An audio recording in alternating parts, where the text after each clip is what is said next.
2 wounded on 6s. Today we're going to be taking a very special look at a Death Guard list that just keeps winning for me. I've featured this list on the channel before with a couple of slight tweaks. I even brought it to my last tournament. But this list, it just keeps winning. Now that's not to say that it's the best list in 40k or that I'm the best player in 40k. In fact, I'm kind of surprised at its win rate. But so far, I've played about 16 or 17 games with this list, and I've only lost 1 game. Now, I've played a couple of armies over and over again, maybe 2 or 3 times the same army or the same detachment. But I've also played this game against a variety of different lists. I've played it against a bunch of different armies, a bunch of different players, practicing for tournaments with it, playing, casual games with competitive players with it, and just still finding success. So today, I'm kind of going to go over what makes the list so competitive, what makes it win, why I think the units and how they work inside the list are what's giving it such a high win rate, and where I think its downfall could be based on the game that I did lose and where I think the list struggles. So let's get started. Part of why I've been having success with this list is that before every game, I ask myself a question. Can the opponent or the opponent's list handle Mortarion? Now, Mortarion is a demon Primarch. He's 300 points. He's good in shooting. He's good in melee, but he's not the most killy unit out there, but he can be very effective against certain data sheets. He also has a great buffing ability, so if he has to be around the rest of the army, he can buff them, usually with rerolls of wound rolls of 1, which is basically the old plague weapon ability, which is really nice. But why I ask that question, can my opponents handle Mortarion, basically will determine how I will play the game going forward. If my opponent can't handle Mortarion, for instance, I'm going to be much more aggressive, mostly with Mortarion, but with the rest of the list. I'm going to put my Foetid Bloat-drones in harm's way. I'm going to get aggressive with the knights, and I'm really going to push Mortarion. So in these kinds of instances, if an army cannot deal with Mortarion or is going to have a hard time dealing with Mortarion, I will tend to be very offensive with him, mainly toward either the center of the board or my opponent's natural expansion objective, to basically keep the tempo on my side or on their side of the board and have my actions making them change their strategy.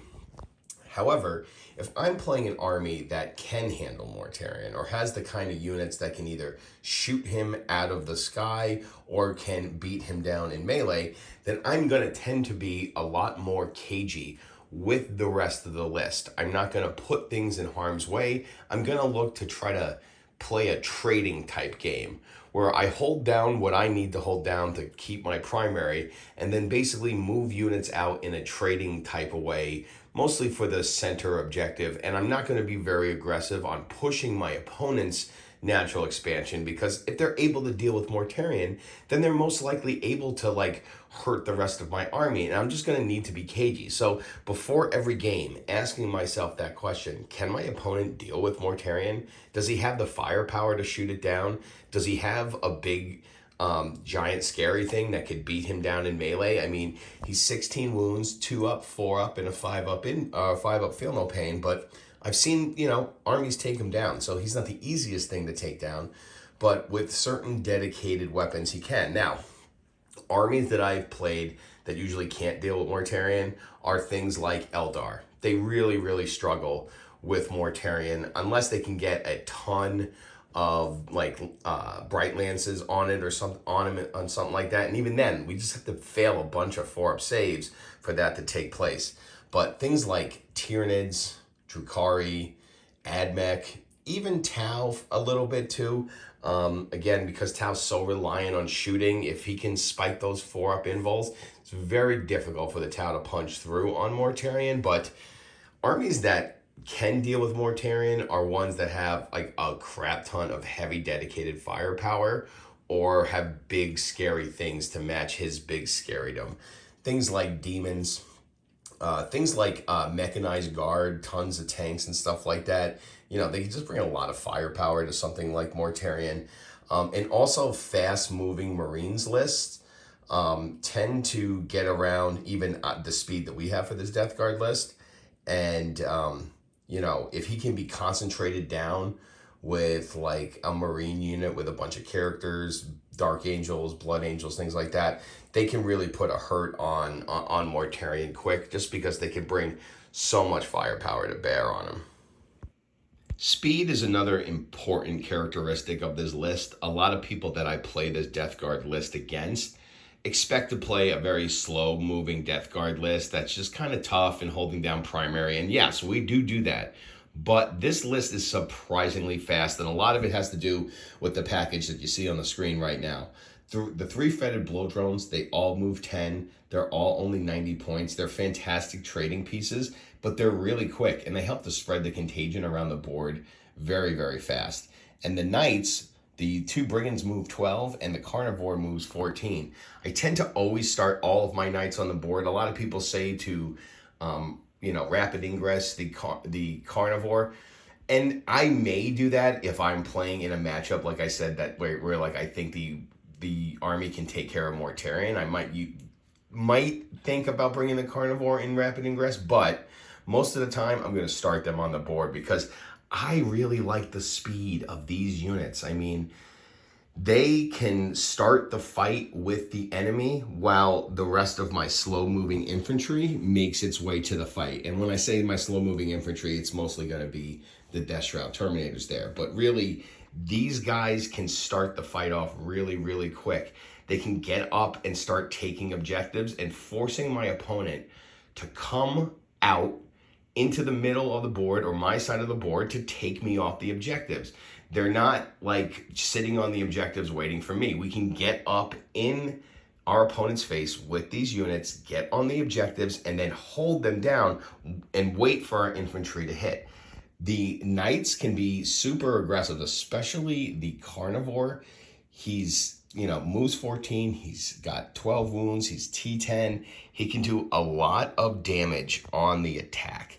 And I like to be super aggressive with him when I can. So if I can be super aggressive with Mortarion, I pair that with the Carnivore, and it just makes for some really fast moving threats. And let's not forget that Mortarion also moves 10 inches. So this whole brick here is faster than most people think of a Death Guard army. If we move along here, the Plague Marines are in a Rhino, so they get to move 10 too. And the Deathshroud have Deep Strike within 9 inches. So, you know, they can get anywhere on the board they need to. Again, we're going to be really reliant on the charge, but so can the Plague Marines. Really the only units that are really slow moving without much ways to boost their speed is our Nurglings and our Poxwalkers. And again, these guys have dedicated purpose in the list, and that's the next thing we're going to go over. So when I talk of dedicated purpose, what I'm referring to is units that are going to do the same thing regardless of matchup. Okay, their plan is always the same no matter what. So that helps to bring a lot of consistency to the gameplay when I know this unit has this role and it's going to do that role no matter what the matchup, what the scenario, what the map, what the deployment. Okay, so the Plague Marines are a huge part of this. So what the Plague Marines do is they hang out in their Rhino, they drive up to my natural expansion, they get dropped off, and they just hang out, okay? So what we're trying to do is we're trying to stake out that natural expansion with a unit that's going to be extremely hard to shift. And the reason that they're really hard to shift is there's 12 bodies in there. They are also have fights first. So unless you can shoot them off the board, which I tend to try to bring them into the natural expansion and keep them in as much cover as possible, forcing you to have to try to push me off the objective. And I also try to use the Rhino to move block or block some line of sight from my opponent so that, you know, all they can see is the Rhino and not the rest of my units. But really, this unit is kind of just supposed to get onto an objective and hold it down. And anything that attacks it is going to have to deal with being fought first. I have mostly melee weapons in here because I'm looking for a fist fight. We do get one free grenade strat, which really helps to kind of boost our ranged attacks. But we also have 2 plasma guns and a Meltagun should somebody come up within range that we can get some shooting. For the most part, though, I'm not going to be aggressive. I'm not going to drive this unit up the center of the board. They're really just going to go to my natural expansion, hold down that flank, and make sure that I'm scoring the primary on that point for the entire game. Primary is very, very key here. And that's the whole point of this list. I do not get aggressive. I do not change it up. They go, they ride the Rhino to the objective, and they hang out on top of it. The Nurglings, again, they have one purpose. Their purpose is to screen out that natural expansion, okay? So there's a lot of armies out there that have infiltrate abilities, scout abilities, you know, although a lot of people don't want to jail a Death Guard list, I have been jailed before. So the Nurglings are very important for scouting out that natural expansion so that my Plague Marines can get out on there. And now our natural expansion is scoring us points and is a point for us to then conduct operations from. We don't want to get, you know, screened out of our natural expansion. We don't want to get hemmed in because, again, we don't want to have to break through. We want to be able to use that speed, and we can't use that speed if we're blocked in our deployment zone. And that's really it. The Nurglings are just there to screen out our natural expansion so that our Plague Marines can get there and we can hold down at least one primary in no man's land. The Poxwalkers, they have one ability too. They're there to hold down our natural expansion or hold down our home base. That's it. Yes, if we can sticky our home objective, that's really good. And once we do that, if we're not under threat of deep strikes coming to take our home field, and we can feel confident that we can sticky it and hold it, we might move them off. But for the most part, I'd rather just keep them there. They're really slow. A 10-man unit really doesn't provide a lot of utility. There's no leaders in it. So why not hold down our home objective and score defend stronghold or score extend battle lines. You need to hold your home objective to get those points, and that's what these guys do. But they don't really do much else. Every once in a while, I might think about using them to screen. Really, really, really depends, but that really hasn't happened. I think maybe one game they didn't start on my home objective. So that's really what the Poxwalkers are here. And this dedicated purpose in them is really important. Again, everything else really has a dedicated purpose, but these 3 units here do the same thing every single time. Every single time, they're basically performing the same action, and that consistency allows me to predict how some of the game, or at least part of the game, will go. And I think that's very helpful in winning. In conclusion, I don't think that the list is completely infallible. I think it can be beat. I think if you have the dedicated firepower to take out Mortarion, I think if you have the speed and durability to lock us into our deployment zone, I think if you have the ability to pressure us off the primary, this list can be beat. But so far, that just really hasn't happened a lot of times. In most instances, the army seems to take control of a game, and then once it has control of the game, it has a real hard time losing control of that game because our opponents just can't deal with the multitude of threats that we have in here, whether it's the Knights, the Bloat-drones, the Deathshroud, or Mortarion. And also a lot of armies struggle against this Plague Marine unit and the Rhino. Like, you just can't get them off our objective marker, and we're just going to continue to score primary. And, this list also does really well at scoring secondaries. So if you have an army that can't deny secondary points a lot or has trouble with board control, like, we don't mind using a 90-point Bloat-drone to perform an action. Like, they're not so expensive that we can't take a turn off to do an action. Same thing with either units of Deathshroud, because, Typhus can still do the action, and the smaller unit can get into a nook and cranny, and it only costs us 120 points plus the Lord of Contagion there. So it's not bad. But again, those lists where I feel like Mortarion's going to get taken out really quick, or they're going to be able to keep us off the primary with a bunch of scouts and infiltrators, and we only have the one unit of Nurglings and they get overwhelmed.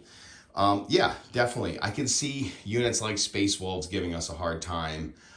Any kind of fast-moving Marines list with things like Outriders and things that are durable and can kind of get in our face. Anything that has a lot of tricksy maneuvers out in the middle of the board that can prevent our army from getting set up. Because if we can get set up, it's very hard to get us unset up from those objectives. So this list is been doing me really well, and I have 2 tournaments coming up, and I'm having a hard time not choosing this list for both of those tournaments. So you let me know what you think. What would you run against this list to try to beat it?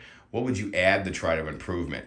Let me know what you think down in the comments section. Go ahead and like the video if you enjoyed it. And please, if you haven't already, go ahead and subscribe to the channel. We're trying to get to 1,000 subs.